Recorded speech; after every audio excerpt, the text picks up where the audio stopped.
یا ایھا الذین آمنوا استعینوا بالصبر والصلاۃ، اے ایمان والو مدد حاصل کرو صبر سے اور نماز سے۔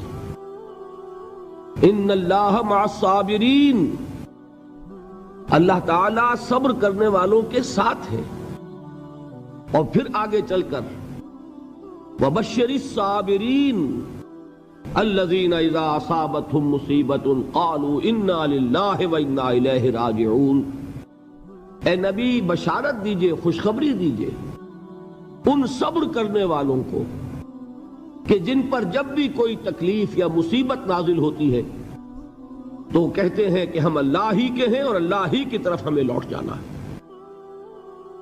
صبر کا مفہوم ہے اپنے آپ کو تھامنا، روکنا، برداشت کرنا، تحمل کرنا، اور جو بھی اپنا ایک طے شدہ مقصد ہے کسی بھی مخالفت سے بددل ہوئے بغیر، کسی بھی تکلیف یا مصیبت سے ہراساں ہوئے بغیر اس کی طرف پیش قدمی کیے چلے جانا۔ بڑی سخت سردی پڑ رہی ہے، فجر کا وقت ہے، گرم پانی کا اہتمام نہیں ہے، اب اس وقت فجر کی نماز کے لیے اٹھنا، ٹھنڈا پانی اگر ہے تو وضو تو کرنا ہوگا، اس ٹھنڈے پانی سے وضو کرنا، اس وقت لحاف سے نکلنا ہی بہت مشکل، ٹھنڈے پانی سے وضو کرنا اور مصیبت۔ یہ جب تک انسان میں صبر کا مادہ نہ ہوگا ممکن ہی نہیں۔ اس کو کہیں گے صبر علی الطاعہ، اطاعت پر صبر کرنا۔ ناگواری محسوس ہو رہی ہے لیکن اس ناگواری کو برداشت کرتے ہوئے انسان اللہ کے حکم کے اوپر جمع رہے، اللہ کے حکم پر عمل کرے۔ یہ کیا ہے؟ یہ صبر ہے۔ اگر یہ صبر نہیں ہے تو ظاہر بات ہے کہ انسان اللہ کے اس حکم پر عمل نہیں کر سکے گا۔ صبر کا مادہ نہیں ہوگا تو آپ کام نہیں کر سکیں گے۔ اور اسی کا ایک دوسرا رخ ہے، جب آپ دعوت حق کے لیے کھڑے ہوں گے پہلا قدم کیا آتا ہے؟ استہزاء، تمسخر، مذاق اڑانا، جس کی میں مثال اب دینا چاہتا ہوں محمد الرسول اللہ صلی اللہ علیہ وسلم کی شخصیت سے۔ دیکھیے ہم کیا اور ہماری بساط کیا، ہم کیا مبلغ ہوں گے، کیا داعی ہوں گے، ہمارے اپنے دامن پر داغ ہوتے ہیں، لیکن یہ کہ محمد الرسول اللہ کے دامن پر کوئی داغ تھا؟ ان کو تو سارے مکے والے الصادق الامین کہتے تھے، نہایت محبوب شخصیت تھے، ان کے لیے تو جا صادق جا الامین یہ الفاظ سننے میں آتے تھے، آنکھوں کا تارا۔ لیکن جب آپ نے دعوت اب شروع کی، اب قرآن مجید میں دیکھیے کسی نے کہا مجنون ہو گئے، دماغ خراب ہو گیا، پاگل ہو گئے، اجی شاعر ہیں، کچھ شعر جوڑ لیتے ہیں ہم پر دھوس جماتے ہیں۔ کسی نے کہا ساحر ہے، کچھ جادو سیکھ لیا ہے، یہاں تک کہ ایسے بدبخت بھی پیدا ہوئے، قرآن میں ہے ساحر کذاب، سحر کرنے والا جادوگر نہایت جھوٹا۔ یہ الفاظ کہے جا رہے ہیں کس کی شان میں؟ محمد الرسول اللہ صلی اللہ علیہ وسلم۔ قرآن میں نقل کیا گیا یا ایھا الذی نزل علیہ الذکر انک لمجنون۔ کبھی آپ نے اس کا ترجمہ سوچا؟ ہے وہ شخص، دیکھیے تصور کیجئے حضور جا رہے ہیں، تشریف لے جا رہے ہیں، کسی دعوت میں ہے، تبلیغ میں، یا ویسے ہی تشریف لے جا رہے ہیں، اور کوئی ایک جمگھٹا ہے لوگوں کا، ادھر سے فقرہ آتا ہے، تیر کی طرح لگتا ہے دل میں جا کر محمد کے صلی اللہ علیہ وسلم۔ اے وہ شخص جس کا یہ خیال ہے کہ اس پر کوئی ذکر نازل ہو رہا ہے، ہمارے خیال میں تو تمہارا دماغ خراب ہو گیا ہے۔ یا ایھا الذی نزل علیہ الذکر انک لمجنون، کہا کہ نہیں کہا؟ اور یہ نہ سمجھیے کہ حضور صلی اللہ علیہ وسلم کے قلب مبارک کو تکلیف نہیں ہوتی تھی۔ میں قرآن سے ثابت کروں گا، میں کہیں کوئی کہانیاں بیان نہیں کرنا چاہتا۔ قرآن نے کہا ہے وَلَقَدْ نَعْلَمُ أَنَّكَ يَضِيقُ صَدْرُكَ بِمَا يَقُولُونَ۔ اے نبی ہمیں خوب معلوم ہے صلی اللہ علیہ وسلم کہ جو کچھ یہ لوگ کہہ رہے ہیں اس سے آپ کا سینہ بھنجتا ہے، یہ جو گھٹن ہوتی ہے، صدمہ ہوتا ہے، انکا یضیق صدرک بما یقولون، ہمیں خوب معلوم ہے کہ جو کچھ یہ باتیں آپ کو سننی پڑ رہی ہیں، یہ کڑوی کسیلی باتیں، یہ جو فقرے چست ہو رہے ہیں، استہزاء ہو رہا ہے، تمسخر ہو رہا ہے۔ سورہ حجر میں ہے، ایک جگہ کھڑے ہوئے لوگ قرآن کا مذاق اڑا رہے ہیں، بھائی فلاں آیت تم لے جانا، فلاں آیت میری ہوگی، اس کے ٹکڑے کر رہے ہیں، اس کے ٹکڑے حصے بکھرے کر کے قیمہ بنا کر ان آیات کا تمسخر اڑا رہے ہیں۔ ایک جگہ قرآن مجیدی میں مذکور ہے کہ فرشتوں کا مذاق اڑ رہا ہے، بھائی یہ دیکھو محمد نے کہا ہے صلی اللہ علیہ وسلم کہ جہنم پر تو کل 19 فرشتے ہیں، علیہا 19 قرآن میں آیت نازل ہوئی۔ ایک پہلوان کہتا بھائی 10 کو تو میں سنبھال لوں گا، باقی 9 کا تم انتظار کر لو۔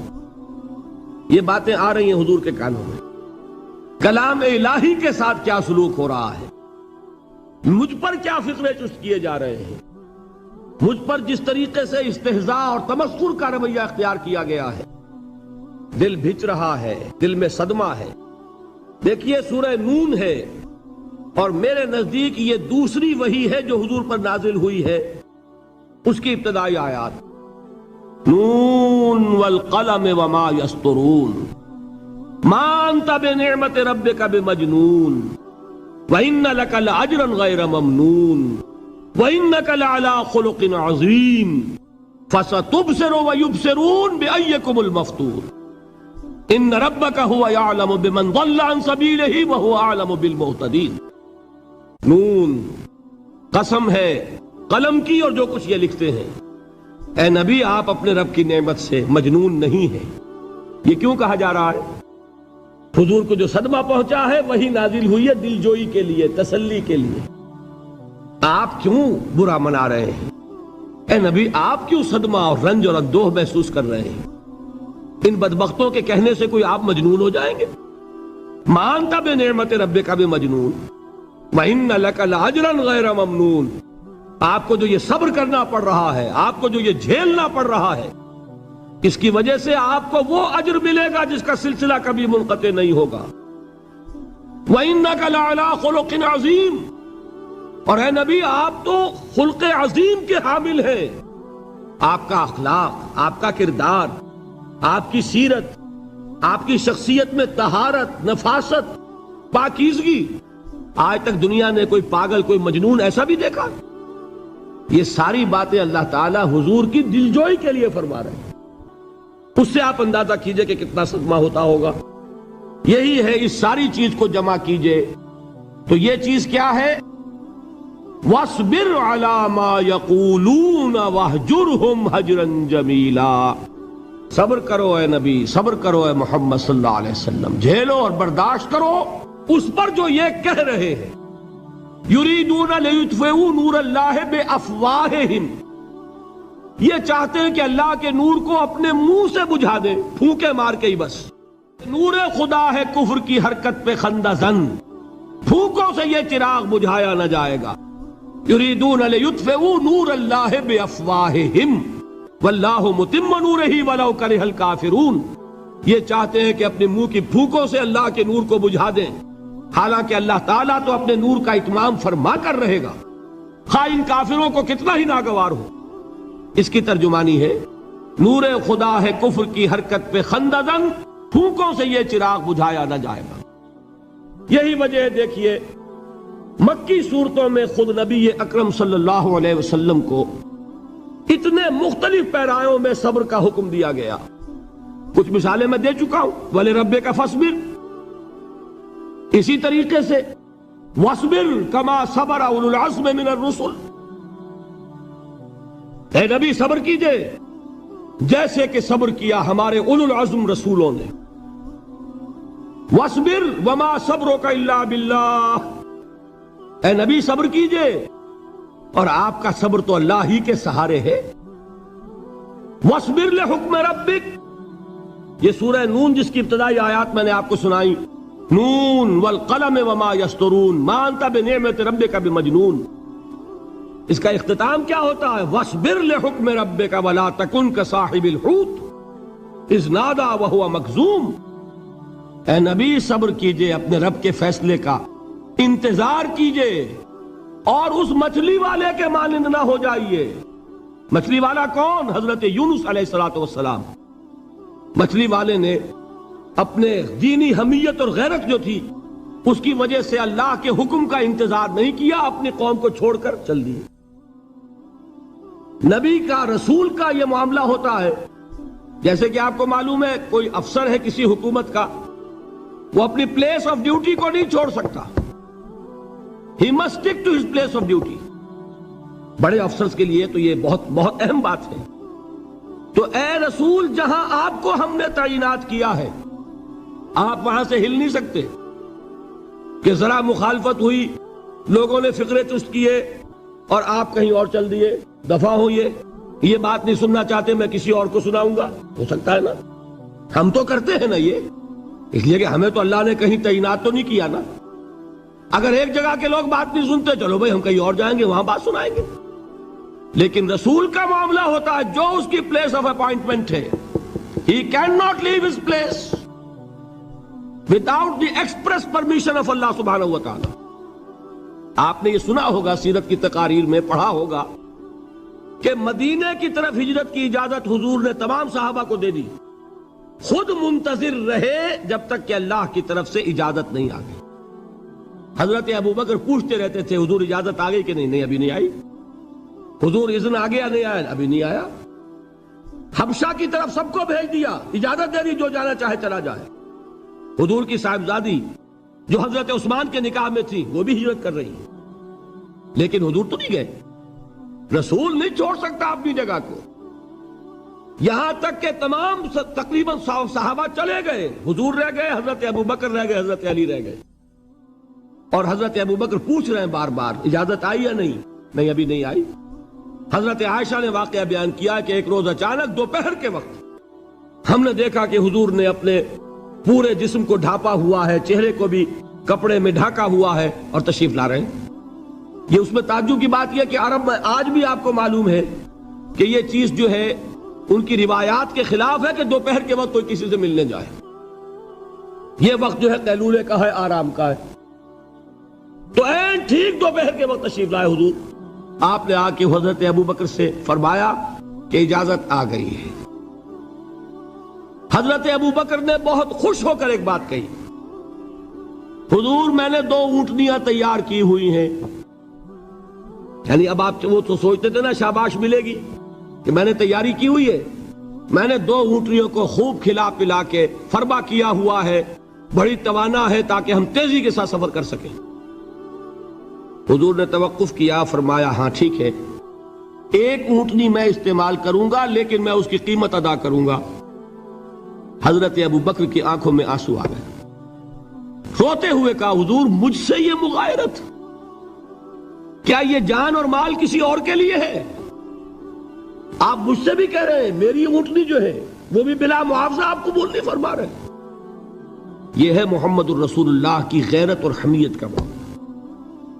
اب دیکھیے ایک بات عجیب ہے، یہ ربط اپنے ذہن میں رکھیے، اللہ تو صبر کی تلقین کر رہا ہے اپنے رسول کو، اور رسول یہی تلقین کر رہے ہیں اپنے صحابہ کو، صبر کرو، جھیلو، برداشت کرو، ہاتھ مت اٹھانا، کوئی جوابی کارروائی نہیں ہوگی، بلکہ اپنے اوپر جھیلو جو کچھ جھیلنا ہے، ڈٹے رہو، پیچھے مت ہٹنا، یہ صبر ہے، لیکن ہاتھ اٹھانے کی اجازت نہیں۔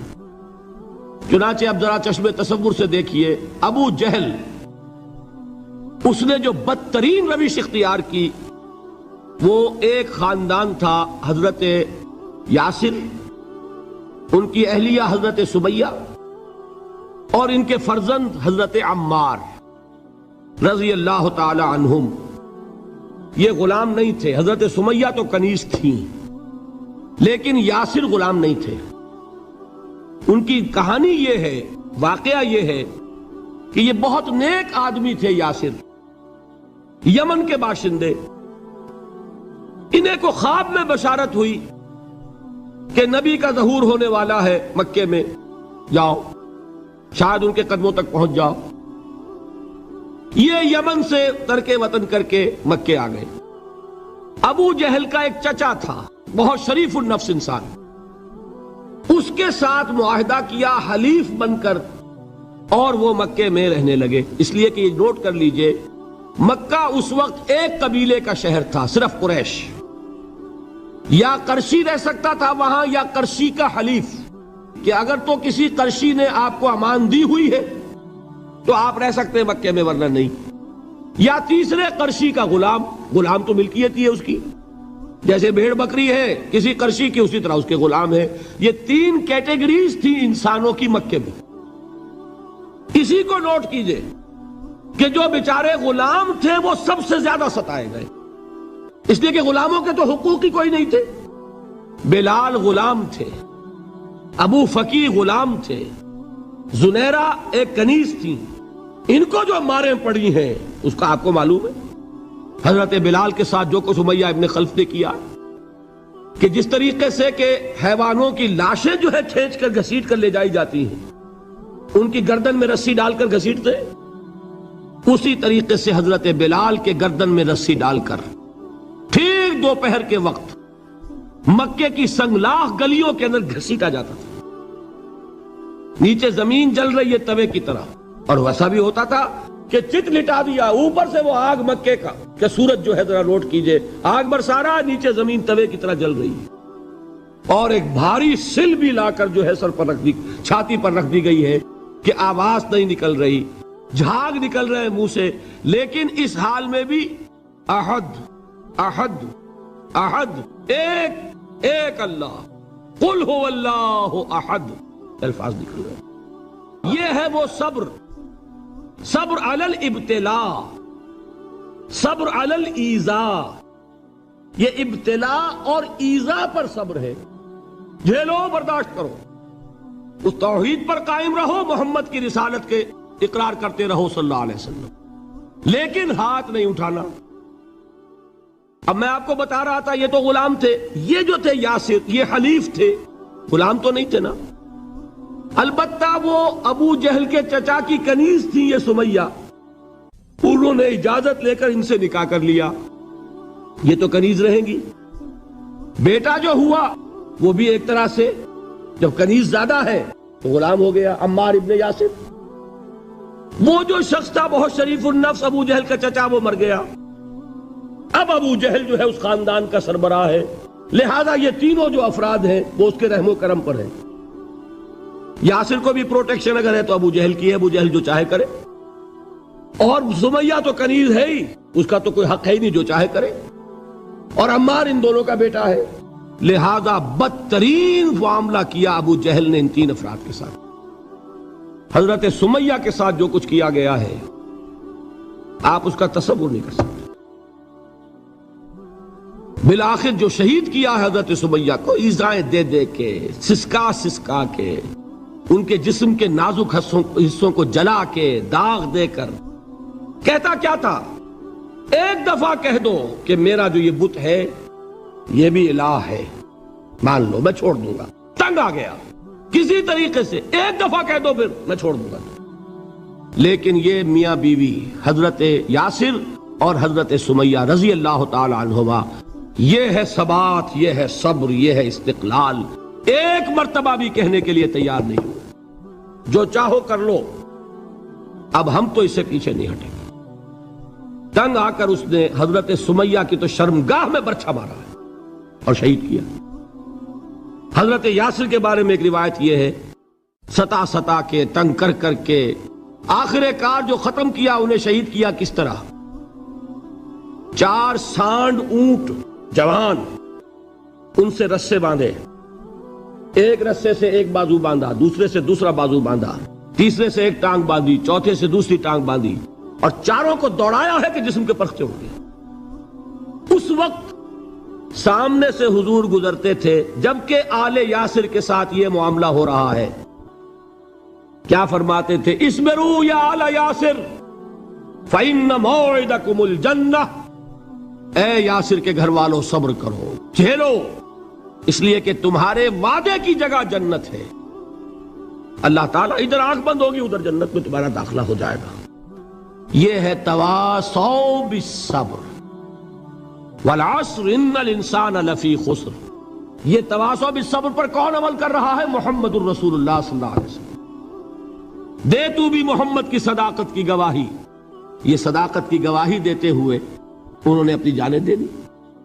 4 سے لے کر 12 تک 8 برس اس کو کہتے ہیں پرسیکیوشن، فزیکل پرسیکیوشن، تشدد، مار پیٹ، جلانا، دہتے ہوئے انگاروں پر لٹانا، فاقے رکھنا، بھوکے رکھنا، ان کو ڈال دی گئی زنجیریں، گھروں میں بند کر دیا گیا نوجوانوں کو۔ حضرت عثمان کو چچا نے ان کے ایک چٹائی کے اندر لپیٹا اور دھونی دے دی، دم گھٹ رہا ہے، جان نکل رہی ہے۔ حضرت مصعب بن عمیر رضی اللہ تعالی عنہ، وہ نوجوان 200 درہم کا جوڑا ان کا سل کر آتا تھا شام سے تیار ہو کر، لباس معطر ہوتا تھا، جدھر سے نکل گیا پوری گلی جو ہے وہ معطر ہو گئی، انگلیاں اٹھ رہی ہیں، وہ جا رہا ہے مصعب، یہ خوشبو اس کی ہے۔ اس مصعب کے ساتھ کیا سلوک کیا؟ باپ تو مر چکا تھا، ماں نے پالا تھا، دولت بہت چھوڑ کر گیا تھا باپ، لہذا ماں نے بڑے ناز و نام میں پالا، بڑے لاڈ پیار میں، 200 درہم کا جوڑا تیار ہو رہا ہے۔ لیکن یہ کہ آپ کو معلوم ہے عرب کے اس معاشرے میں عورت کی کوئی حیثیت نہیں تھی، ماں کا اختیار نہیں تھا، چچا تھا آپ سربراہ خاندان کا۔ چچا نے کہا مصعب اگر تم نے اپنے باپ کا دین چھوڑ دیا ہے تو باپ کی دولت پر بھی تمہارا کوئی حق نہیں ہے، نکل جاؤ گھر سے۔ اس نے یہ سوچا تھا کہ مصعب کے ہوش ٹھکانے آ جائیں گے، دن میں تارے نظر آ جائیں گے، ناز و نام میں پلا ہوا گھر سے نکل کے جائے گا کہاں، یہ سارا نشہ جو ہے توحید کا یہ حیران ہو جائے گا۔ حضرت مصعب کا جواب بالکل برعکس تھا، اچھا ٹھیک ہے چچا جان، میں گھر چھوڑتا ہوں۔ وہی بات جو کبھی کہی تھی ابراہیم نے، باپ نے کیا کہا تھا؟ واجرنی ملیہ، جاؤ چلے جاؤ، دفع ہو جاؤ میری نگاہوں سے۔ حضرت ابراہیم نے کیا جواب دیا تھا؟ سلام علیک ساستغفر لک ربی انہ کان بی حفیہ۔ اچھا ابا جان، آپ کا حکم یہی ہے تو میں چلتا ہوں، آپ پر سلامتی ہو، میرا رب مجھ پر بڑا مہربان ہے، میں اس سے آپ کے لیے استغفار کروں گا۔ چل دیے۔ یہی جو ہے حضرت ابراہیمی کی نسل ہے نا قریش۔ آج ابراہیم کے ایک بیٹے کے ساتھ وہی معاملہ ہو رہا ہے، مصعب کے ساتھ، اور مصعب چلنے کے لیے تیار ہو گئے۔ چچا نے سوچا، میں سمجھتا تھا کہ ہوش ٹھکانے آ جائیں گے، یہ تو تیار ہو گیا نکلنے کے لیے۔ غصے میں آ کے اگلی بات کہی، یہ کپڑے جو پہنے ہوئے تم نے یہ بھی اسی مشرک باپ کی کمائی کے ہیں، اتارو ان کو۔ وہیں کپڑے اتارے، مادر زاد برہنہ گھر سے نکالے گئے۔ ماں کے پاس پہنچے، ماں نے آنکھوں پر ہاتھ رکھے، مصعب کیا ہوا؟ ماں سے کہتے ہیں کہ ماں میں موحد ہو گیا، اور وہاں سے گئے، پھر حضور کی خدمت میں کپڑے کہیں سے مانگے ہوں گے۔ یہ مصعب ہیں 200 درہم کا جوڑا پہننے والے۔ جب حضور پر مدینے کے 12 افراد ایمان لائے تھے، بیعت عقبہ اولیٰ ہوئی، انہوں نے کہا کہ حضور ہمیں کوئی شخص اپنا ایسا شاگرد دیجئے جو ہمیں قرآن پڑھا سکے۔ حضور نے حکم دیا مصعب جاؤ، اب مدینے جاؤ، یثرب جاؤ، یثرب والوں کو قرآن پڑھاؤ، انہیں تبلیغ کرو۔ مصعب گئے ہیں وہاں، 1 سال کی کمائی 75 افراد لا کر حضور کے جھولی میں اگلے سال ڈال دیے کہ حضور یہ میری 1 سال کی کمائی ہے، 72 مرد 3 عورتیں۔ بہرحال وہ مصعب بن عمیر ہیں جو غزوہ احد میں شہید ہوئے، اور جب شہید ہوئے تو ان کے جسم پر صرف ایک چادر تھی۔ یہی چیزیں ہیں اصل میں کہ جو ہمارے دلوں کو منور کرنے والی ہیں نور ایمان سے۔ وہ علم بردار تھے غزوہ احد میں، جھنڈا مسلمانوں کا ان کے پاس تھا۔ ایک ہاتھ پر ایک شانے پر وار پڑا، ہاتھ کٹ گیا، دوسرے سے تھاما، دوسرے پہ کٹ گیا، اب دونوں حصوں کے بچے ہوئے ٹکڑوں سے جھنڈے کو تھاما، گرنے نہیں دیا، یہاں تک کہ شہید ہو گئے۔ گرے ہیں تو جھنڈا گرا ہے۔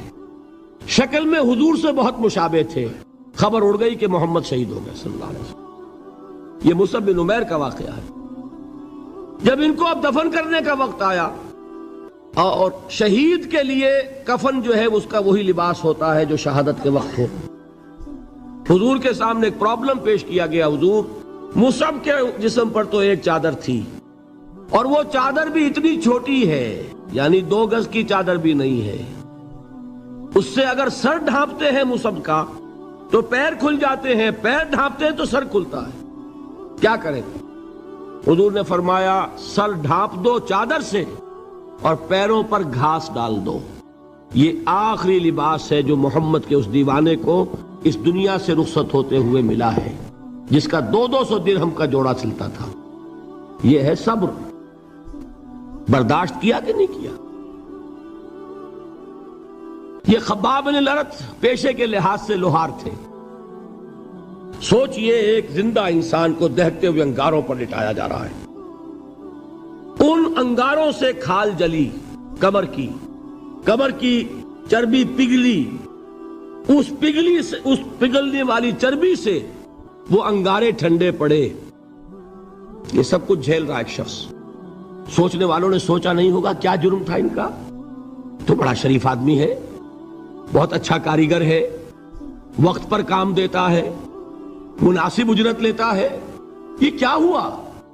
یہ کوئی جرم نہیں، جرم صرف ایک ہے، ایک اللہ کو مانتا ہے اور محمد کے دامن سے وابستہ ہے صلی اللہ علیہ وسلم۔ فاستعینوا بالصبر والصلاۃ، مدد حاصل کرو کس سے؟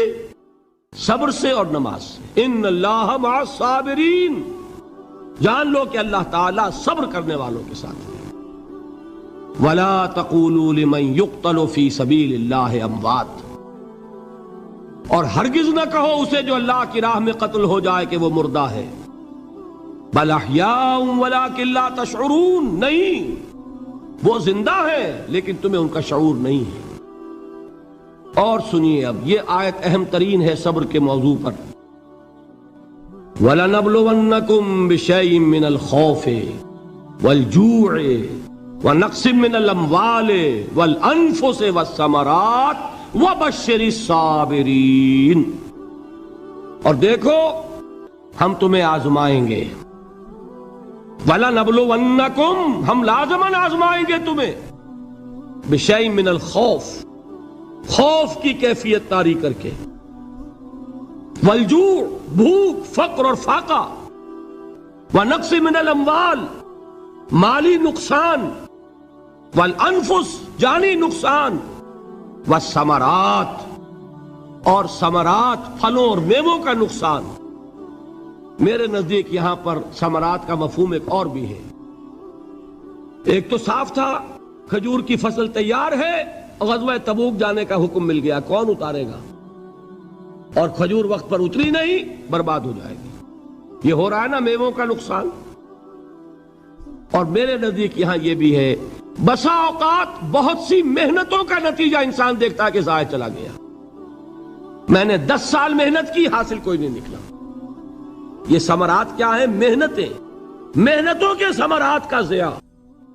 کوشش آپ نے کی، قسمت کی خوبی دیکھیے، ٹوٹی کہاں کمن، 2-4 ہاتھ جب کے لبے بام رہ گیا۔ Be prepared. ایک شاعر کے یہ اشعار ہیں، یہ فصل امیدوں کی ہمدم اس بار بھی غارت جائے گی، سب محنت صبحوں شاموں کی اب کے بھی اکارت جائے گی۔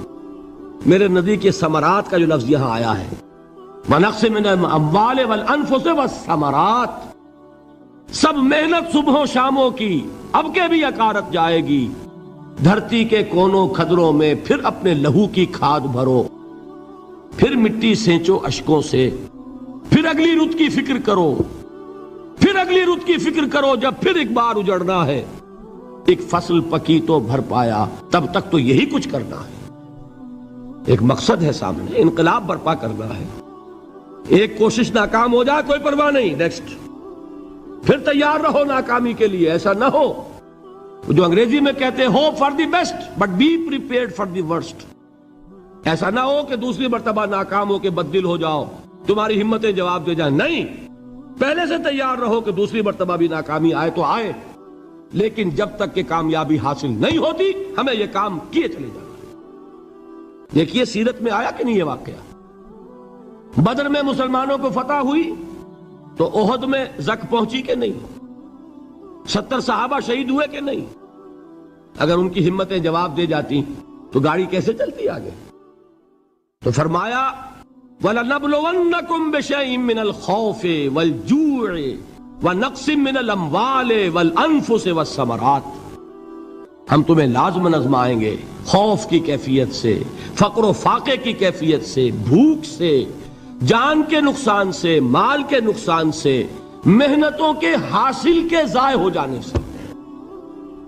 وَبَشِّرِ الصَّابِرِينَ، اور اے نبی بشارت دیجئے صبر کرنے والوں کو۔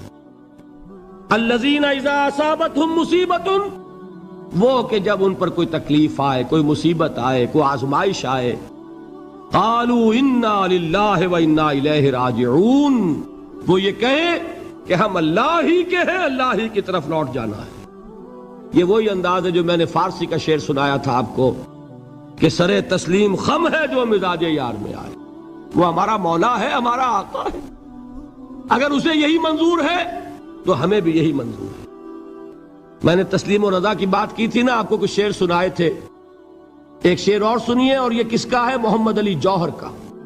ایک مرتبہ جیل گئے، ان کی ایک بیٹی جوان بیمار ہوئی، فوت ہو گئی، باہر چھوڑا انگریز نے، جاؤ بھائی دفن کر دو بیٹی کو۔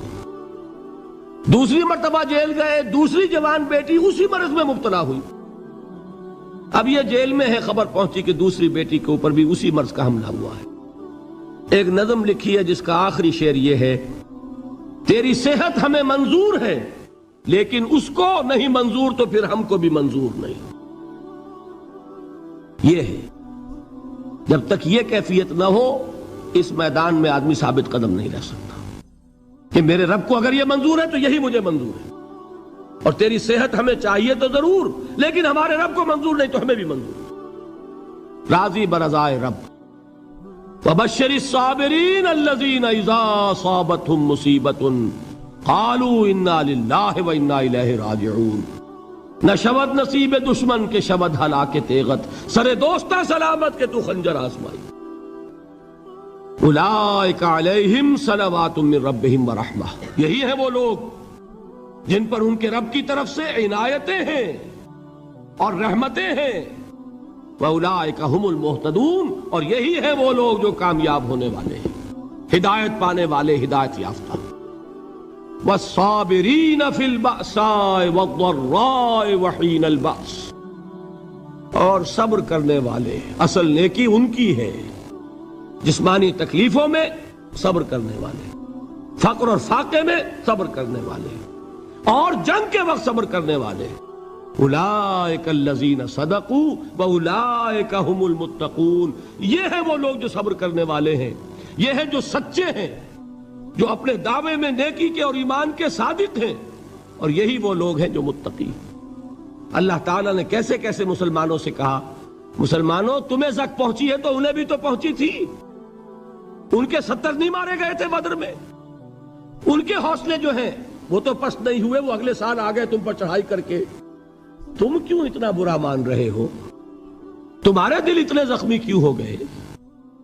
تمہیں تکلیف پہنچتی ہے تو انہیں بھی پہنچتی ہے۔ اپنی غیرت جو ہے ہمیں ذرا اس کا جائزہ لینا چاہیے۔ لوگ باطل نظریات کے لیے کتنی قربانیاں دے رہے ہیں، لوگ باطل چیزوں کے فروغ کے لیے کتنی محنتیں کر رہے ہیں۔ جیسا کہ میں نے ابھی کہا تھا، اسی غیرت کو چیلنج کرنے کے لیے، ذرا آپ کی حمیت دینی کو جوش دلانے کے لیے، قادیانی نوجوان کتنی تعداد میں اپنے آپ کو دین کے لیے وقف کرتا ہے، اور آپ کتنے نوجوان ہیں جو اپنے آپ کو دین کے لیے وقف کر دیں، اور ہوں وہ کھاتے پیتے گھرانوں کے لوگ۔ یہ نہیں ہے کہ اگر کوئی اور کام نہیں کر سکتا تو پھر یہ ہے کہ وہ دین کے کام میں لگ جائے۔ باصلاحیت لوگ، کھاتے پیتے لوگ، ذہنی استعداد رکھنے والے لوگ، اونچے گھرانوں کے لوگ، وہ وقف کریں اپنے آپ کو دین کے لیے۔ اس کے بغیر کیسے باہر آ جائے گی، کیسے رونق آ جائے گی؟ تو دنیا میں باطل نظریات والے جو ہیں، یہ بات کہی گئی ہے، مسلمانوں تم اگر توحید کے لیے لڑ رہے ہو، دیکھتے نہیں ابو جہل کو، اس نے گردن کٹوائی ہے شرک کے لیے، شرک کے لیے گردن کٹوائے، اور تم توحید کے لیے گردن کٹوانے کو تیار نہ ہو۔ اس نے گردن کٹوائی کہ نہیں کٹوائی؟ اور کس طرح کٹوائی ہے؟ چونکہ بڑا متکبر قسم کا، فرعون قسم کا شخص تھا، جب گردن کاٹنے لگے تو کہتا ہے ذرا نیچے سے کاٹنا، تاکہ جب تم نیزے کے اوپر چڑھاؤ میرے سر کو تو اونچا نظر آئے، معلوم ہو سردار کا سر ہے۔ وہ بدبخت مرتے ہوئے بھی جو اس کی کیفیت تھی نا، اس کو ذہن میں رکھیے۔ تو یہ اس لوگوں نے قربانیاں دی، جانیں دی. تو فرمایا اگر تم ان سے زیادہ قربانی نہیں دو گے، یہ جو نوٹ کر لیجئے اس کو، مجرد اگر حق کو غالب کرنا اللہ کے ذمے ہو تو آنے واحد میں غالب کر دے گا، تمہیں تکلیف ہی دینے کی ضرورت نہیں. سمجھ رہے؟ کیا اللہ کے مقابلے میں کوئی باطل کی طاقت ٹھہر سکتی ہے؟ یہ تمہارے ایمان کا امتحان ہے، یہ تمہارے خلوص کی آزمائش ہے، یہ تمہارے امتحان کا ثبوت درکار ہے کہ اللہ تعالیٰ دیکھنا چاہتا ہے تم اس کے لیے اپنی جانیں قربان کرنے کو تیار ہو کہ نہیں، تم اس کے لیے تن من دھن لگانے کو تیار ہو کہ نہیں. اور یہ جان لو کہ اگر کفار اور مشرکین اور ملحدین اور باطل نظریات والے وہ جو کچھ قربانیاں اپنے باطل نظریات کے لیے دے رہے ہیں ان سے زیادہ اگر تم نہیں دو گے تو حق غالب نہیں ہوگا. انہوں نے جو صبر کیا ہے اپنے باطل نظریات پر، اگر تم اس سے زیادہ صبر کا ثبوت نہیں دو گے اپنے اس حق پر تو حق غالب نہیں ہوگا. اس لیے فرمایا یا ایھا الذین آمنوا اصبروا وصابروا، نہ صرف یہ کہ صبر کرو بلکہ صبر میں اپنے دشمنوں سے آگے نکلو، ان کے صبر سے بڑھ کر صبر کرو. ورابطوا، مرابطہ کہتے ہیں چوکس رہنا، ہوشیار، پہرا دو، ایسا نہ ہو کہ دشمن جو ہے غفلت میں تمہارے اوپر کوئی حملہ جو ہے کر بیٹھے. واتقوا اللہ، اور اللہ کا تقوی اختیار کرو، لعلکم تفلحون، تاکہ تم فلاح پاؤ. یہ ہے حضرات تواصوا بالصبر. میں نے عرض کیا تھا ہر جگہ پر آپ کو چوٹی کی بات صبر ملے گا. آیت الکرسی، آیت البر جو میں نے آپ کو سنائی آخر میں، والصابرین فی الباساء والضراء وحین الباس. حامیم السجدہ، وما یلقاها الا الذین صبروا وما یلقاها الا ذو حظ عظیم.